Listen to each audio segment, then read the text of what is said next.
Mi nombre es Lucas Casanova, y esto es Budismo en el Placar.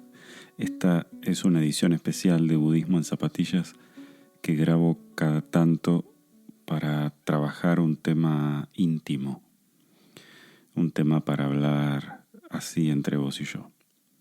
Este es un tema difícil y si sentís que te resulta activante, quizá nos vemos en el siguiente episodio. Hoy quiero hablar de el abuso intrafamiliar.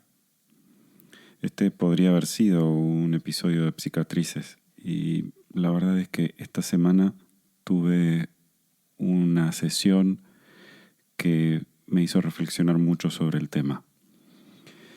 Una consultante con quien acordé que podía compartir con vos este caso invisibilizado me contó de su historia familiar y cómo a través de varios años durante su infancia recibió abusos de diferente naturaleza de uno de sus hermanos, el hermano mayor, y que recuperó esa memoria durante el último tiempo, luego de haber empezado a hacer terapia enfocada en trauma, y decidió confrontar a sus padres y contárselos. Y los padres decidieron creerle, por supuesto, eso estuvo muy bien, y fueron en contra del hermano de esta chica que era 4 o 5 años mayor que ella. Cuando empezamos a hablar de esto y empezamos a ponerle fechas y lugares a estos actos de peligro hacia la intimidad o la integridad de las personas, sin entrar en detalle, esta consultante me decía que muy probablemente tenía entre 4 y 6 años. Y eso hacía que su hermano tuviese 10 u 11. La familia, cuando se entera de todo esto, ya todos son adultos. Ella tiene más de 30. Y el hermano mayor casi unos 40 años. La familia reacciona con rechazo, lo margina a este chico y digo chico porque yo soy más grande que él, y apoya por supuesto a lo que le pasó a ella, donde a él por supuesto al hacerse público lo que sucedió en la infancia, él sufre la condena social por haber sido expuesto a este caso. Y ella, por supuesto, sigue recibiendo el apoyo psicológico y, en este caso, también médico y psiquiátrico, ¿no? Se amplió el equipo alrededor de ella para ayudarla a atravesar esta situación y para garantizar que pueda finalmente procesar estos recuerdos con la menor intervención posible de las personas que circundan, porque las memorias traumáticas cuando se recuperan son muy frágiles y puede generarse lo que se llama iatrogenia, que es el hacer daño intentando ayudar. Y estas memorias tenían un montón de blancos y no podían terminar de construirse sin un necesario diálogo con quien era un poco mayor del otro lado. Estamos hablando de su hermano. Los padres no tenían registro de lo que había sucedido y estas acciones continuaron a lo largo en la familia mientras los dos eran menores de edad durante muchos años hasta la llegada a la adolescencia de ambos.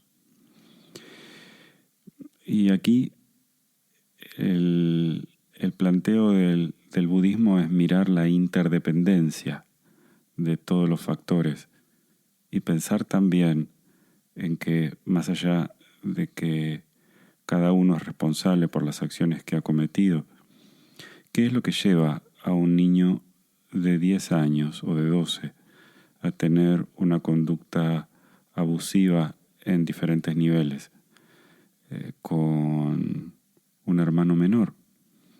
¿Qué tiene que suceder en una casa para que esto pase, para no repetirme mucho, debajo de la mirada de los padres y que los padres no hayan tomado acción o no hayan notado lo que sucedió? La familia, por supuesto, al darse a conocer estos hechos, se diluyó porque los lazos entre todos estaban sostenidos en el silencio. Y cuando una de las figuras decide romper el silencio, entonces el resto tiene que asumir un lugar.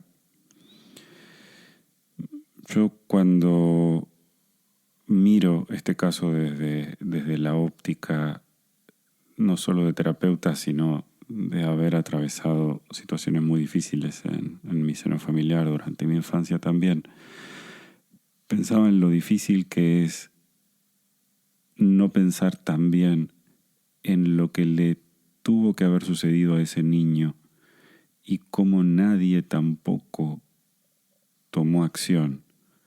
Y esto se descubre 20 y tantos años más tarde, casi 30 años más tarde. ¿Cómo es que esto sucede? Yo le ayudaba a mi consultante a mirar cómo fueron esos cuidados primarios en el hogar durante este proceso y cómo fueron también los cuidados primarios que recibió su hermano, porque esta clase de abusos intrafamiliares, y esto me baso principalmente en la literatura, no suceden de manera aislada. A lo que me refiero es que para que suceda una cosa así, tiene que existir una conducta al respecto del respeto, de la violencia verbal o física o sexual. Y eso en general está instaurado en una serie de puntos ciegos que hace muy difícil que un niño de manera aislada y completamente consciente tome este tipo de acciones. Y además este tipo de acciones son muy visibles en el sentido de que si se genera una dinámica de poder entre dos niños y existe un abuso repetido, uno de los dos empiezan a mostrar señales de eso. Uno porque empieza a desregularse emocionalmente, porque empieza a aplicar violencia sin límite de diferentes naturalezas, como explicaba recién, y el otro porque empieza a sufrir en todo el ámbito de sus relaciones ese mismo tipo de sometimiento o demás. Y es muy difícil que una figura de confianza como un hermano tenga la posibilidad de actuar libremente sobre el otro sin la mirada de quienes los crían y los cuidan. Y de la misma manera el sistema de la escuela hoy por hoy, en este siglo, en esta década, lo vería muy probablemente de forma muy rápida. En aquel pasado, el sistema educativo no funcionaba de contralor a lo que sucedía en la casa, pero eso no exime de responsabilidad al sistema entero. Cuando en algún episodio de Psicatrices hablaba de lo transgeneracional y decía que había cosas que se pasaban de generación en generación y explicaba que esto no sucede de manera mágica y que no tiene que ver con un tema de energías, como lo llama la New Age, sino que en realidad nosotros copiamos conductas por mimesis, así aprendemos los niños, copiando lo que sucede en los adultos, lo que hacen los adultos, y que cuando nosotros tenemos puntos ciegos o cosas de las que no hablamos y nos comportamos de determinada manera, es como nuestro cerebro enseguida encuentra dónde están las cosas que faltan. Por ejemplo, nosotros podemos decir que algo es blanco, rectangular, chato, flexible, y empezamos a imaginarnos que es papel, pero eso no se dice, no se lo menciona. De la misma manera hay un montón de conductas que se transmiten dentro de los sistemas familiares al no hablar de ellas. Y como se las valida de alguna manera porque no se habla de eso y se permite que continúen, las otras generaciones aprenden de lo mismo. Esta consultante, a hacer un poco más de indagación en su árbol familiar, empieza a descubrir que este tipo de abusos venían sucediendo en diferentes lugares de la familia y se repetían. No solo eso, sino que además había pasado de generación en generación. Y que, aunque no había podido hablar de esto, todavía sí la relación con sus hijos había empezado a cambiar, porque cuando sus hijos empezaron a llegar a la pubertad, ella empezó a tener una conducta muy restrictiva con su hijo varón y no así con su hija mujer, y empezó a enfrentarlos entre ellos de la misma manera que ella estaba enfrentada con su hermano, aunque no pudiese hablar de esto y aunque no lo recordaba anteriormente. Este caso de esta consultante me hizo pensar mucho en la interdependencia, que cuando una persona del sistema familiar hace algunas cosas, también responde a cómo fue educado, cómo fue criado, quién lo acompañó.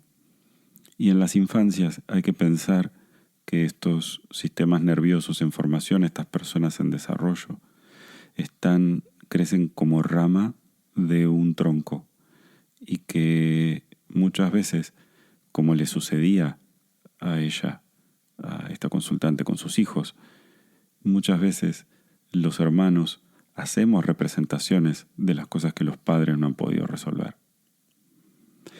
Es un tema muy difícil de hablar y muy difícil de poner en palabras.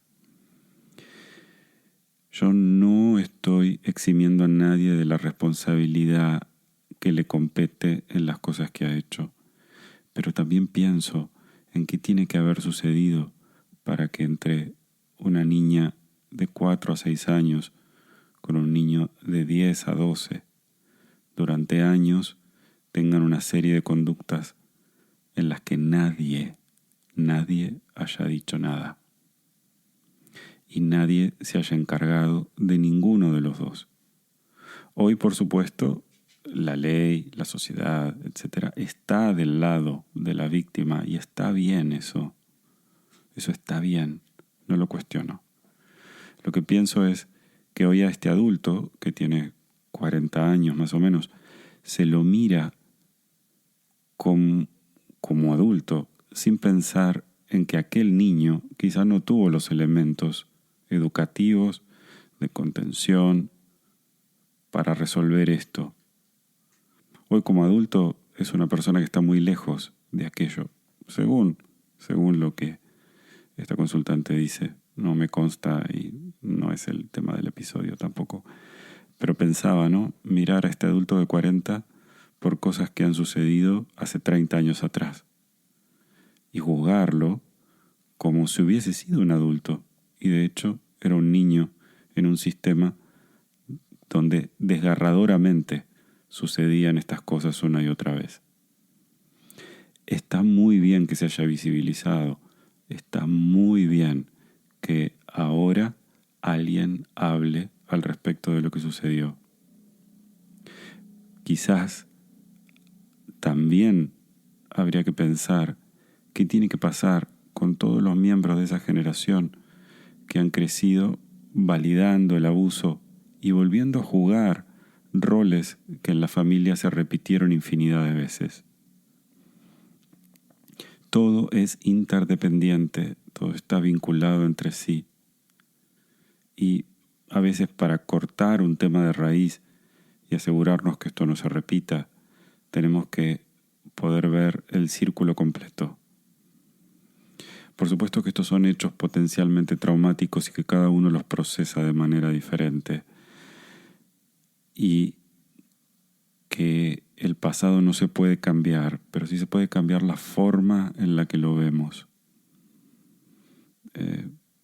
No significa que los padres de esta consultante puedan cambiar nada de lo que pasó. Lo que sucedió, sucedió. Pero sí creo que estos niños que hoy son adultos merecen todos otra oportunidad. Una oportunidad de ser felices como individuos, de llevar una vida sana, de sanar estos traumas, de cambiar la forma en la que se generan estas dinámicas y que no se culpabilice simplemente a los que actuaron un conflicto que la familia no supo resolver. Y cuando hablábamos de todas estas cosas con mi consultante, mi mirada siempre es desde la compasión, mi mirada siempre es desde el respeto. Le preguntaba qué sentía y qué pensaba.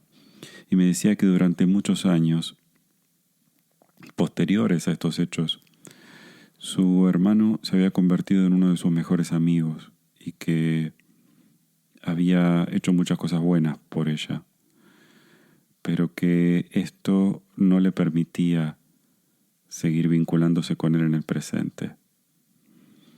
Que podía perdonarle que haya sido un niño sin guía, un niño sin contención, pero que no lo quería en su vida y quería saber si eso estaba bien. Y yo le decía que me parecía que sí, que el perdón desde el punto de vista adulto muchas veces es liberarse del resentimiento o entender cuál es la intención detrás de las acciones, pero que de ninguna manera debería significar un borrón y cuenta nueva. Y estaba bien si ella sentía que lo necesitaba lejos. Y me decía que no sabía cómo hablar con sus padres al respecto de esto, enterándose de los sufrimientos de su madre, de los actos de violencia también de su padre, para con su madre y para con su hermano, a quien le pegaba cuando eran chicos y a quien lo maltrataba, haciéndole sentir que no era lo suficientemente válido. Y ese sistema que tenía tantas cosas pendientes terminó transmitiéndose a las relaciones que cada uno tuvo como adultos y también a sus hijos. Por eso es que cuando hablamos de sanar el sistema, estamos hablando de la posibilidad de cambiar la dinámica de las relaciones, de hablar con franqueza de lo que pasa, de ser abiertos. Creo que esta enseñanza de esta consultante que me decía, hasta el momento en el que nos sentamos a hablar, mis padres me hablaban de mi hermano como si fuera un demonio. Y yo durante un tiempo me lo creí y me pareció que éramos todos en contra de él. Pero cuando empecé a ver un poco más a mi familia con claridad, me di cuenta que los dos éramos títeres de algo que nadie había sabido resolver. Me dice, no significa que quiera a mi hermano en mi vida, pero también miro a mi familia biológica pensando que es momento de que estas cosas se corten. Hablar con franqueza y hablar con claridad nos ayuda muchas veces a superar estas cosas de una manera compasiva. Aquí compasión no es lástima, no es pena, sino es poder ponerse en el lugar del otro, entender los resortes por los que se mueve, conocer tu oscuridad y la del otro, para no invalidar ninguna de las dos. Aquí estos adultos hacen un camino separado y está bien que así sea. Y yo estoy seguro que si mi consultante pudiese tomar algún tipo de acción, estaría inclusive bien que la tome por el tiempo que ha pasado y demás. Según la legislación del país en el que vive, eso ya no es posible. Y me parece que todos deberían reconocer su porción de responsabilidad para que esto haya permanecido como estuvo, porque esta niña tuvo que invisibilizarlo y olvidarse para seguir viviendo a lo largo de su vida. Durante mucho tiempo tuvo que mantenerse en silencio. Cuando hablábamos al respecto de esto me decía, yo quiero que la gente sepa, pero no quiero exponerme. Quiero que todo el mundo sepa que cada vez que esto sucede en una familia, son todos cómplices hasta que todos sean defensores y todos tienen que asumir su parte en el hecho. Muchas gracias por acompañarme en este difícil episodio de Budismo en el Placard. Este episodio va dedicado a todas las personas que hemos sobrevivido al abuso intrafamiliar de una manera u otra, para que sirva este ejemplo y esta vivencia como una validación de que muchas veces nosotros somos la expresión de un sistema que necesita muchos ajustes y hay muchas personas que necesitan reconocer su parte en todo esto. Mi más sentido apoyo y homenaje a esta consultante que se anima a ir más profundo y a todos los que comparten día a día conmigo sus historias. Esta mirada budista al respecto de lo que vivimos no es para todos, lo sé.